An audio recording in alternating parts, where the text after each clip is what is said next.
All this for me? Yes, sir. But I'm fasting now. Anyway, fasting can still wait. The fast can wait. Yes, sir. Hallelujah. Praise the Lord. So this Sunday, you have to be in church. Brother Solo, but they said churches and mosques are closed.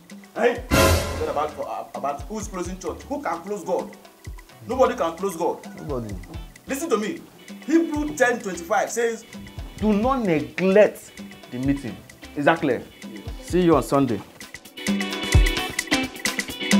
Hallelujah. Hallelujah. How can they say that they should close the churches and the mosques? How do they expect us to feed our tithe and offering?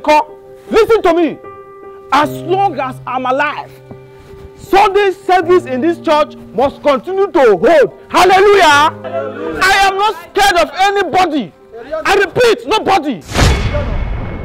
If Christ could die, who am I? Me, if I die today, my 3-bedroom flat in heaven is short for me. Pastor. I fear nobody. Hallelujah. I thought they say churches and mosque or religious centers should close. I overheard you ranting. You are afraid of nobody. You are not the lion. No, we are nobody now. You know what? Let's take him to where he belongs. Can I pray that someone should move this guy now? I'm with you. Come on, let's. Jesus is Lord.